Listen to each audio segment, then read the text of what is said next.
여러분 안녕하십니까? 이 시간에는 시편 150편 말씀 중심으로 드리겠습니다. 시편 150편은 시편의 마지막 장입니다. 1편에서 150편까지 복음 채널을 통하여서 약 6개월을 거쳐서 우리가 왔습니다. 마지막 장을 만나지요. 우리 하루하루 시간을 지나면은 마지막 날이 오게 되어 있습니다.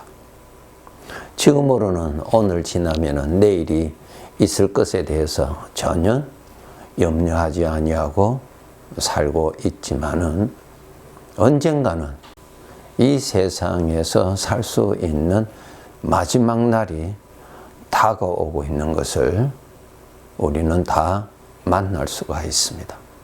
산 깊은 계곡에서부터 흘러내렸던 그 물들이 이곳저곳을 지나서 결국은 바다에 이르듯이 우리 인생은 이 시간 속에서 기쁜 날도 만나고 슬픈 날도 만나고 또 고된 날도 만나고 만족한 날도 만나는데 이런 시간을 하루하루 흘러서 나그네 길의 마지막 시간을 우리는 다 만나게 됩니다. 우리 성도들은 항상 이 나그네 길에 시작이 있었으면은 마지막 날이 있다는 것을 염두에 두고 살아야 합니다. 그런데 일반 사람들은 마지막 날을 생각하기를 싫어합니다. 아무리 싫어하더라도 마지막 날은 오는 법입니다. 이미 정해져 있는 것입니다. 어떤 사람이 어리석은 사람이고 어떤 사람이 지혜로운 사람이며 어떤 사람이 자기 자신을 위한 삶인가 하는 것입니다. 다가오는 그날을 알고 무엇을 준비해야 될지, 어떻게 준비해야 될지를 여러분이 알아서 대비하면서 살아야 하는 것이 잘 사는 것이고 지혜롭게 사는 것이고 자기 자신을 사랑하는 삶이 되는 것입니다. 에스더서를 읽어보면은 바사 아하수로의 왕의 시대 때인데 그때에 제2인자 하만 장군이 있었어요. 이 하만 장군이 유다 민족들을 다 죽이고자 하는 악한 생각을 품게 되지요. 그 계획을 하만 장군이 주도합니다. 면밀하게 주도하지요. 1월 13일 날 최종 결정을 정하지요. 그 해 12월 13일 날 메데파사 제국에 흩어져 있는 모든 유다 민족들 남녀노소 막론하고 다 죽이는 그 계획을 다 마련했습니다. 재산은 다 빼앗고요. 이 끔찍한 사건을 준비를 했지요. 여러분, 유다 민족에게는 하루하루 지금 사는 것이 희망을 바라보고 사는 것이 아니라 12월 13일 죽임을 당하는 그날을 바라보고 저들은 살았던 것입니다. 하루하루 사는 것이 저들에게는 더욱더 두려움이 더 가중되는 그러한 날이었죠. 물론 그 에스더의 내용을 읽어보면 하나님께서 유다 민족들을 구원하신 구원의 일을 하셨으므로 그 끔찍한 사건을 면하게 된 내용 잘 아시죠? 아무튼 유다 민족들은 12월 13일 그 날이 다가올수록 저들은 죽음이 다가오는 것이고 불안과 두려움이 다가오는 하루하루였지요. 이와 마찬가지로 이 세상에 살고 있는 사람들, 죄 때문에 자기가 지은 죄로 인하여서 하나님의 법, 죄인은 심판을 받고 그리고 형벌을 받게 되는 그 날이 다가오고 있습니다.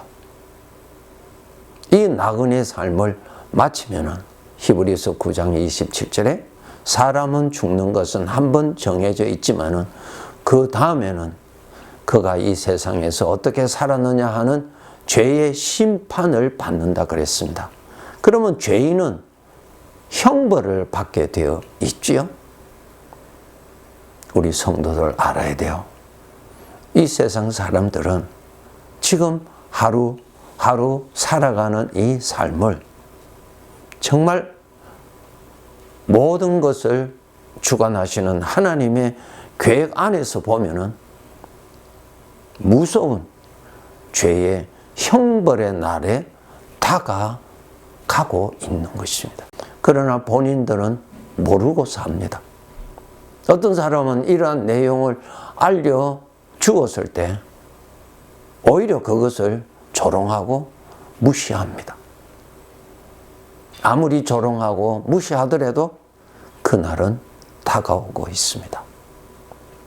반대로 구원받은 하나님의 백성들, 똑같은 죄인이었지만 예수 그리스도를 믿음으로 구원받은 자들에게는 이 나그네 길에서 만나는 여러 가지의 어려움, 힘든 죄의 생각에서 항상 시달림을 받고 살아가는 이 나그네 삶이 이제 마치는, 영원히 마치는 그날이 다가오고 그 날, 마지막 다음 날부터는 천국에서 사는 삶이 보장되어 있습니다.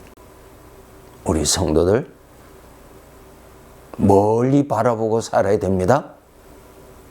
오늘 내 앞에 나타나는 것만 바라보고 나는 불행한 사람이구나, 나는 하나님의 사랑을 받지 못하는 자구나, 이러한 짧은 생각에 매여서 살면 안 됩니다. 오늘 시간이 흐르고 있지요?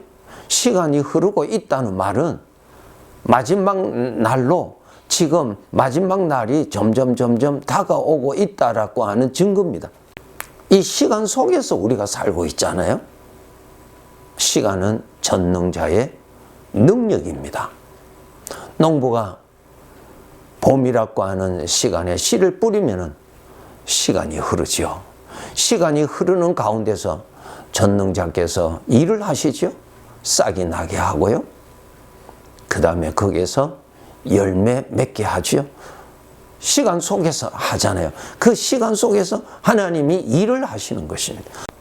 언젠간 나그네 길에 마지막 날이 내 눈에 보일 때 하나님께서 말씀하신 대로, 그리고 내가 이제까지 말씀대로 믿고 바라보았던 그 날인 것을 바라보고 오히려 그 이후에 주어지는 아버지의 은혜, 천국에서의 삶, 그것을 내다보고 더욱 감사해야 될 것입니다.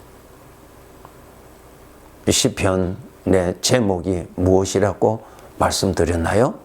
시편 1편 1절에 보면은 복 있는 사람은, 그렇게 시작하고 있습니다. 복이 있는 사람이다. 어떤 사람이 복이 있는 사람입니까?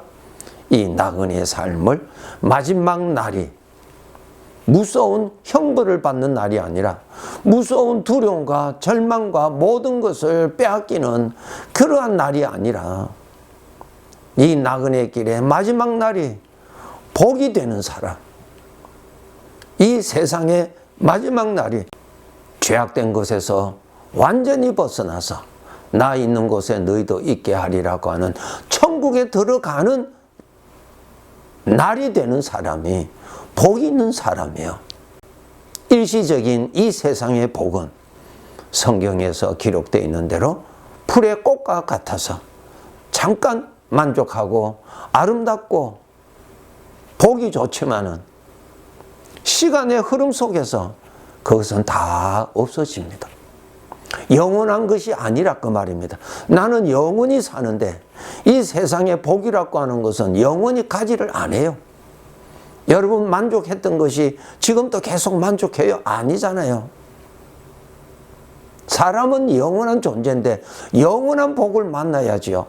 내가 영원히 사니까 영원히 있는 복, 나에게 영원히 있는 복을 여러분이 깨달아야 돼요. 그 복을 여러분 가져야 돼요. 여러분이 영원히 살 자임을 아십니까? 그러면 영원히 살 여러분에게 영원히 여러분과 함께하는, 여러분이 즐길 수 있고 여러분이 누릴 수 있는 그 복이 있습니까? 그 복이 하나님이십니다. 시편 16편 2절 3절에 보면은 내가 여호와께 아뢰되 주는 나의 주님시오니 주 밖에는 나의 복이 없다 하였나이다. 땅에 있는 성도들은 존귀한 자들이니 나의 모든 즐거움이 그들에게 있도다. 주 밖에는 나의 복이 없다 하였나이다. 이해 가시죠? 꼭 알아야 됩니다. 나는 영원히 살 자입니다. 영원히 살 자에게 그 복이 영원히 같이 있어야 복이 있는 사람이죠. 이 세상의 복은 영원히 가지 않아요. 나중에는 흔적도 없어요. 안개로 비유하셨죠? 안개는 흔적이 있나요? 없어요, 여러분. 그림자 보고 만족하지 마세요. 그림자는 흔적도 없이 사라지는 거예요. 이 세상에 여러분 복이라고 하는 것은 그림자예요. 다 사라져요, 여러분. 마지막 만났을 때 복이라고 하는 것이 여러분을 만족해 하고 여러분을 지켜주고 여러분을 구원해 주는 것입니까? 아니에요. 영원한 사람이라면은 영원한 복을 추구하세요. 영원히 사라지지 아니하는 복, 영원히 내가 누려도 부족함이 없는 복, 전능하신 하나님 아버지십니다. 그 복을 가지고 사는 사람들은 복이 있는 사람이요 존귀한 자라 그 말입니다. 시편 마지막 편을 마무리하면서 여러분 진정한 복을 깨달아야 되고 내가 그 복을 받은 사람인가를 깨달아야 되고 왜 그 복이 필요한가를 깨달아야 돼요. 이 세상의 복과 참된 복의 차이를 깨달아야 돼요, 여러분. 시편 73편 28절의 말씀, 하나님께 가까이 함이 내게 복이라. 왜 하나님을 가까이 하는 것이 복입니까? 하나님이 나의 복이니까. 복을 가까이 하면은 복이지요. 죄를 가까이 하면은 멸망이고 불행이고, 하나님을 가까이 하면은 복이라니까요. 시편 마지막을 하면서 여러분 무엇을 결단해야 될 것인지를 말씀하고 있어요. 복을 가까이 해야 행복하지요. 하나님께 가까이 함이 내게 복이다. 영원한 복이에요. 나를 영원히 책임져 주실 분이요. 하나님께서 이 말씀 하셨죠. 신명기 2장에 있습니다. 나는 내게 부족함이 없다. 그 말씀 하셨어요. 부족함이 없다. 얼마 동안? 영원히 유일한 복이에요. 나라는 존재에 복도 같이 있어야 돼요. 그것이 복이 있는 사람이죠. 시편 1편. 복이 있는 사람. 복이 되시는 하나님이 같이 있는 사람이 복 있는 사람이에요. 영원히 살 내가 영원한 복을 더 깨닫고 더 많이 누리면서 광야의 길을 복되게 살다가 죄의 그림자도 없는 천국에서 복을 만족하게 누리고 살아갈 수 있는 사람이 되어야 되겠죠? 귀한 성도 여러분, 복이 있는 사람이에요. 더 가까이 하세요. 당연하지요. 보물이 있는 곳에 내 마음도 있다. 당연하지요. 하나님을 가까이 하세요. 그러면 내가 더 복을 누리고 삽니다. 하나님이 복이니까 죄는 어떻게 하든지 복이 되시는 하나님을 가까이 하지 못하도록 멀리 하도록 이 세상 끝날 때까지 기회만 있으면 나타나서 유혹할 것입니다. 넘어가지 마세요. 어리석은 자입니다. 우리는 영원한 복을 만났어요. 복을 더 가까이 하세요. 산을 가까이 하면 가까이 할수록 산을 더 많이 즐길 수 있듯이 복이 되시는 하나님을 가까이 할수록 복을 더 누리고 나그네 길에서 윤택하게 살아갈 수가 있습니다. 참된 복, 영원한 복, 복이 있는 사람으로, 복을 누리고 사는 사람으로, 복된 그날이 다가옴을 바라보고 사는 사람으로 살아갑시다. 네, 감사합니다.